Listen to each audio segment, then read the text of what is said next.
Sidelight, and this is a sample of what you might get in the Bellamy's book. But there's an interesting sidebar that that song was originally recorded by an artist whose name I can't remember now. It's not a major name that you'd recognize, but it was originally pitched to another singer who turned it down because he didn't think it was his style of song.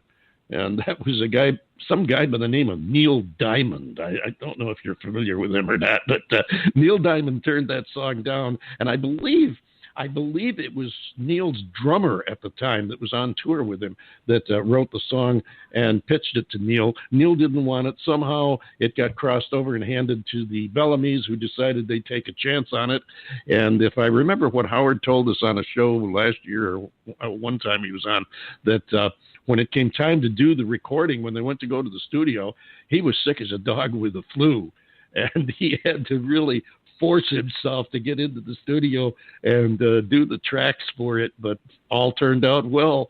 It became a total classic. It's just one of those songs that has lasting appeal that your grandkids will be singing. So be sure and check it out. You're going to love the book, Let Your Love Flow, The Life and Times of the Bellamy Brothers. And we're going to let the music flow because our next guest is standing by, and we're going to be talking with The Brevet very shortly. Here is a tune that was the title of their EP out in 2016, I believe it was originally released. Check them out now, and we'll talk to them in a moment. These are The Brevet, and it's called Embers.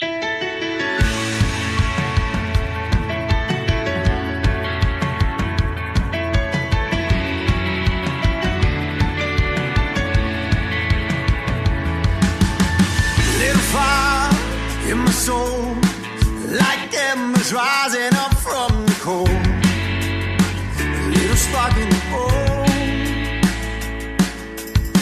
was a fragment, not before, kind of hell-bent on being alone until you came in and broke the mold.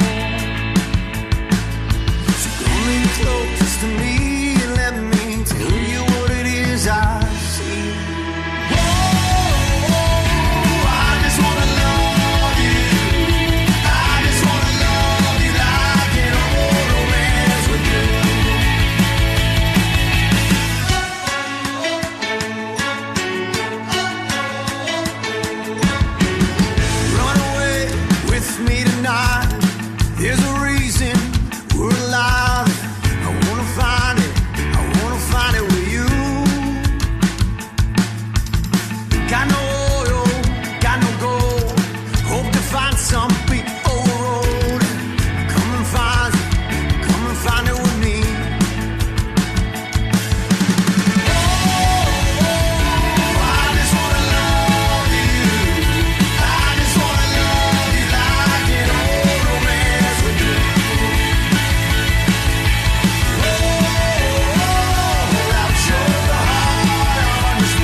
There you have it. They call themselves The Brevet. That tune is Embers, which was the title tune from their 5-track EP from a couple of years ago.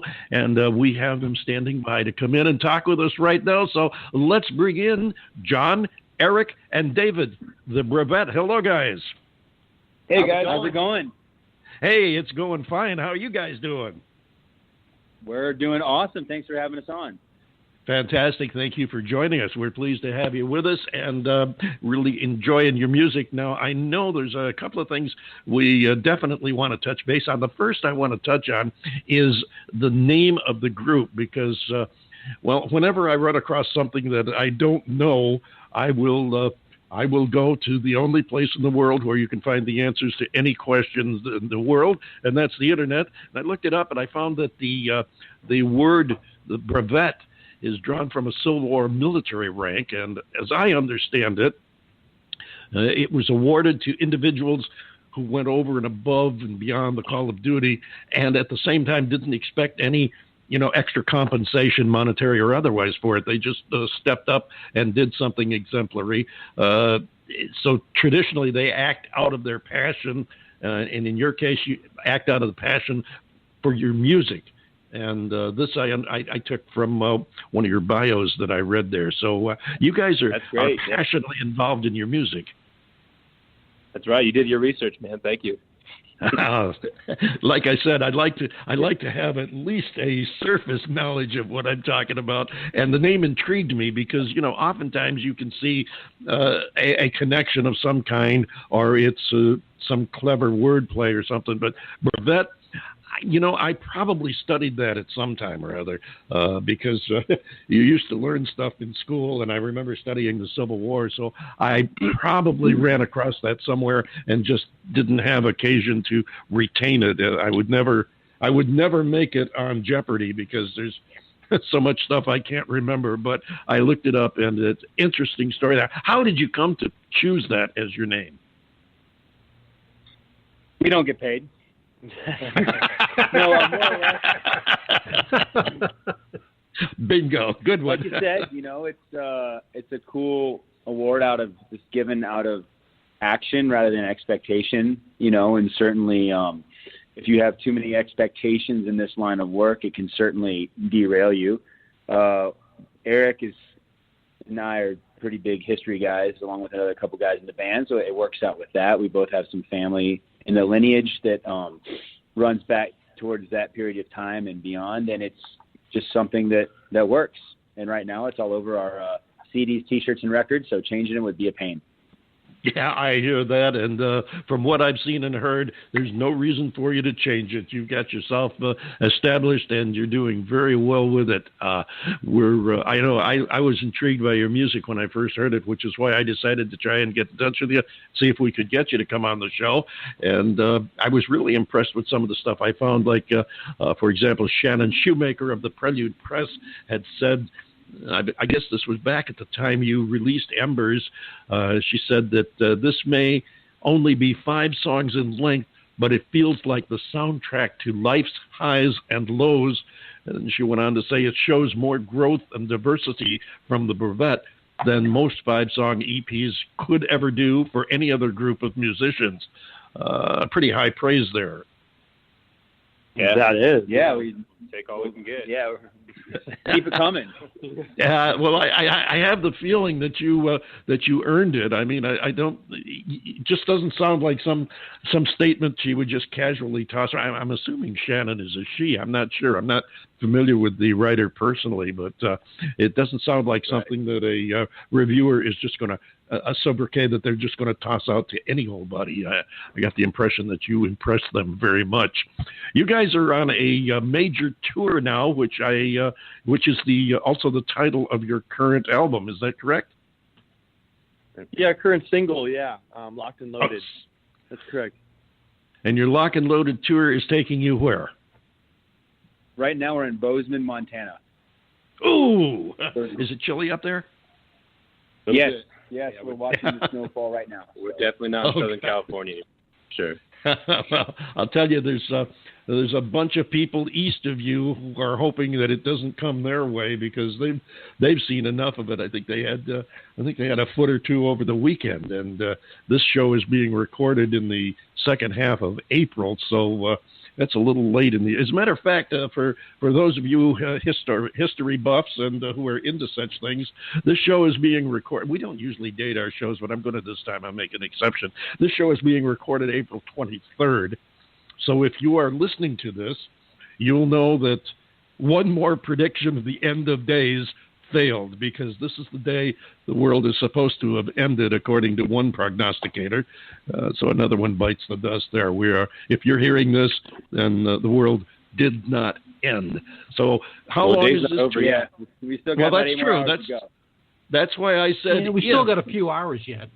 That's why I asked you earlier. How are you going to celebrate?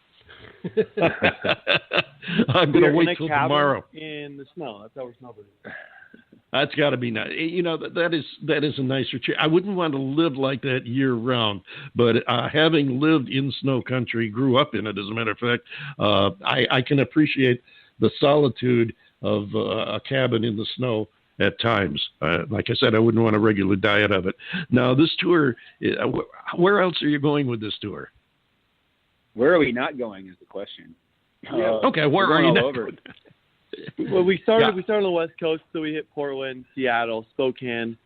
And we're kind of making our way all the way across east, and then circling back around through Texas and Nashville and all that fun stuff. So making our way all the way down, New York, Boston. Clockwise across the country. Yeah, basically. Big route. Right. That's what I was trying to elicit from you, the fact that you are basically crossing the country from west to east. I wish I had found you and gotten in touch in time. I have a lot of family up in Spokane. I've got daughters and grandchildren up there, and I would have seen if we couldn't get them out to come and rattle your show a little bit. I'd love to catch you myself. Yeah, we'll certainly be love to catch you. Love to catch your show ourselves. John is down there in sometimes sunny Florida, and I'm here in always sunny Arizona. And so I don't know. You're not playing Arizona, are you? We are. We're in Phoenix on, David, pull it up for me, May 22nd, Valley Bar. May 22nd. I'm going to have to write that date down and try to catch you guys there. Yeah, absolutely. May 22nd. John Bon Jovi, I'll talk to the boys a second while I write that down. Sure. What about Florida? You guys going to be making it down to Florida, specifically the Naples-Fort Myers area? Not this time around, no. Well, curses foiled again. No, that's... listen, since it's my turn, I wanted to talk about Embers a little bit. It has... I'm the one that is more of the techie of the two of us, and having been in radio for as many years, terrestrial radio as I was, and David was for that matter, I really concentrated a lot on production values, what goes into putting together a good quality program, whether it's a music piece or an interview. And so it really, I'm listening to your music. It's got a very joyful sound to it, which lends more to style than it does to production. But as far as the production is concerned, I'm really detecting a little bit of use of analog and production techniques in this. Am I pretty far from the fact, or am I being fooled here? It's pretty digital, man. Yeah. I mean, a lot of this stuff is DIY. We're doing this at our own studio up in Westminster, so we're getting pretty creative with ways to mic things and whatnot. But at the end of the day, like John said, it's pretty digital. Yeah, you're doing a good job. I'm listening. I've listened not only now, but the past couple of times that I've listened to these songs, because we always try to prep ourselves before the show, and I could almost swear that I could have heard a little bit of hiss in there, and not in a bad way, but what you might expect to hear from an analog production. And to me personally, I prefer analog over digital, but I'm old school also. Yeah, you're just plain old. Miking our own stuff. Well, I am just plain old. Stick a mic in front of a guitar amp instead of plugging it in directly through an amp modeler or something. So it's analog in that sense, in terms of we're still recording real instruments in a big room. We're not too afraid of bleed. We're not too afraid of any other noises that might happen. So the recording process like that in and of itself is really organic. For some of the stuff on the new record, I remember David even threw a